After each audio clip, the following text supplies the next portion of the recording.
नमस्कार, आप देख रहे हैं जिला टॉप देसी खबरें। और जो बड़ी खबर है वह रोहतास जिला मुख्यालय सासाराम से है, जहां कोचिंग बंद होने के विरोध में कोचिंग के छात्रों ने जमकर उत्पात मचाया है। लगभग 1 घंटे तक अराजक स्थिति सासाराम समाहरणालय से लेकर पोस्ट ऑफिस चौक तक रही और जमकर पत्थरबाजी हुई, तोड़फोड़ हुई, आगजनी हुई। इसके बाद प्रशासन पहुंचा और अभी तक प्रशासन इस व्यवस्था में लगा हुआ है और अब तक मामले में 16 लोगों को हिरासत में लिया जा चुका है। सुबह यह सारा हंगामा शुरू हुआ लगभग 8:30 बजे, जब प्रशासन के नुमाइंदे गोरक्षणी मोहल्ले में, जो शहर का कोचिंग हब है, वहां पहुंचे और वहां कुछ चल रहे कोचिंगों को बंद करने का निर्देश दिया। तब तक 9 बजे तक कुछ कोचिंग क्लासेज खत्म हो गए और बड़ी संख्या में छात्रों का हुजूम सड़क पर निकला। इसके बाद छात्रों द्वारा प्रशासन की गाड़ी पर हमला कर दिया गया और प्रशासन को वहां से उल्टे पांव लौटना पड़ा। इसके बाद छात्रों का हुजूम पोस्ट ऑफिस चौक पहुंचा और इसके बाद 1 घंटे तक हंगामा, आगजनी, पथराव होता रहा, लेकिन कुछ भी प्रशासन द्वारा ठोस कदम नहीं उठाया गया। जो छोटी सी पुलिस की टुकड़ी पहुंची उस पर भी पत्थरबाजी हुई और कुछ सिपाही या पुलिस के जवान और अधिकारी भी घायल हुए। फिर उसके बाद भी लड़कों का हंगामा जारी रहा। पुल पर खड़ी प्राइवेट गाड़ियों के शीशे तोड़े गए। इसके बाद छात्रों ने समाहरणालय पर पथराव शुरू कर दिया।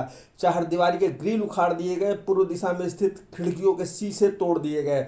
इस सारे हंगामे के बाद लगभग 10:30 बजे वहां पूरा एक्शन फोर्स पहुंचा और बड़ी संख्या में पुलिस बल पहुंचा। उसके बाद आंसू गैस के गोले छोड़े गए और लगभग 1 घंटे तक के कवायद के बाद स्थिति को काबू में लाया गया। पूरे पोस्ट ऑफिस चौक पर पुलिस की भारी तैनाती कर दी गई है और कार्रवाई भी शुरू कर दी गई है। कोचिंग संचालकों पर भी कार्रवाई की तैयारी है कि आखिर जब बंद के निर्देश थे तो उसके बाद भी कैसे कोचिंग को खोला गया, और कोचिंग संचालकों पर उकसावे का भी आरोप लग रहा है और निश्चित रूप से उन पर कार्रवाई होनी है।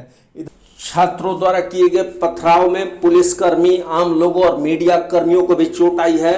खबर का कवरेज करने के दौरान सहारा न्यूज के पत्रकार सुनील कुमार उर्फ मुन्ना को भी दाएं हाथ में चोट लगी। सुनील कुमार ने बताया कि वे समाहरणालय का अंदर थे, समाहरणालय परिसर के अंदर थे, तभी बाहर से एक पत्थर आके उनके दाएं हाथ में लगी है। दाएं हाथ में लगा, जिससे उनके हाथ में चोट आ गई और हाथ में काफ़ी सूजन भी हो गया। यद्यपि उन्होंने अपने चिकित्सक से संपर्क किया है, कोई बहुत गंभीर बात नहीं है, लेकिन फिर भी वे घायल हुए हैं। इधर इसके बाद डीएम द्वारा नगरवासियों और अभिभावकों के लिए एक पत्र भी, खुला पत्र जारी किया गया है। डीएम द्वारा जारी पत्र में कहा गया है कि कोरोना महामारी की द्वितीय लहर से पूरे देश, राज्य तथा अपने जिले में भी बहुत स्थिति खराब होती जा रही है। इसका मुकाबला करने के लिए हमें भीड़ भाड़ से बचना है, सामाजिक दूरी का पालन करना है, मास्क पहनना है, वैक्सीन लेना है।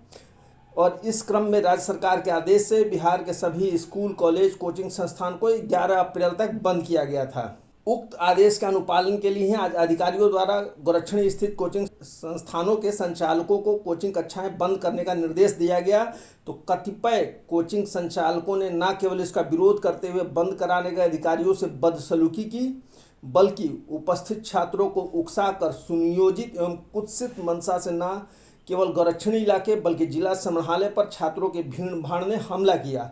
इसके छात्रों के बहकावे में आकर समाज के असामाजिक तत्वों ने भी सक्रिय भूमिका निभाई। कुछ असामाजिक तत्वों ने इसको और अधिक उकसाया। सरकारी संपत्ति को क्षति पहुंचाई गई, आगजनी की गई। उक्त अराजक हमले में न केवल सुरक्षा प्रहरी बल्कि सामान्य जन भी घायल हुए। कोचिंग संचालकों और असामाजिक तत्वों द्वारा उत्पन्न छात्रों की अराजक भीड़ ने हिंसा और आगजनी का सहारा लिया। सभ्य समाज के लिए यह कृत्य न सिर्फ निंदनीय है बल्कि सख्त कानूनी कार्रवाई को भी आमंत्रित करता है। डीएम ने कहा है कि हम बच्चे हमारे देश के भविष्य हैं, परंतु कतिपय कोचिंग संचालकों द्वारा उनके माध्यम से यह कुकृत्य उन छात्रों को भविष्य को बर्बाद कर सकता है। हमें विभिन्न स्रोतों से उक्त कुकृत्य की वीडियो फुटेज भी प्राप्त हुए हैं। निस्संदेह वीडियो फुटेज के आधार पर चिन्हित छात्रों पर कानूनी कार्रवाई भी की जा रही है। ऐसे में छात्रों के भविष्य के बारे में आप खुद सोच सकते हैं कि उनका न केवल कैरेक्टर सर्टिफिकेट बन पाएगा और ना ही उनकी सरकारी नौकरी लगेगी, उनका भविष्य अंधकार में हो जाएगा। आप स्वयं विचार करें कि क्या उन्हें हिंसा एवं अराजकता फैलाने के एवज में उन पर कानूनी कार्रवाई करना चाहते हैं। फैसला आपका है। अब तक 16 उपद्रवियों को गिरफ्तार किया जा चुका है। प्रशासन सदैव छात्रों का उज्जवल भविष्य चाहता है। डीएम ने कहा कि मैं चाहता हूं कि ये छात्र बड़े होकर देश के जिम्मेदार नागरिक बने। अंत में अपने पत्र में डीएम ने कहा है कि सबों से अपील करते हैं कि अपने शहर और जिले को बेहतर बनाने में अपना योगदान करें, जिला प्रशासन का साथ दें। जिला प्रशासन सदैव आपके साथ रहेगा। साथ ही कोरोना गाइडलाइन का अनुपालन कर सभी लोग सख्ती से करें। ये सब आपके लिए ही, आम जन के लिए है और प्रशासन से सहयोग की अपेक्षा है। और इसके बाद डीएम द्वारा ये पत्र समाप्त किया गया है और उम्मीद है कि अगर अभी भी लोग नहीं हुए तो बहुत सख्त कार्रवाई प्रशासन द्वारा की जाएगी, जिसकी जद में बहुत सारे छात्र और कोचिंग संचालक भी आ सकते हैं।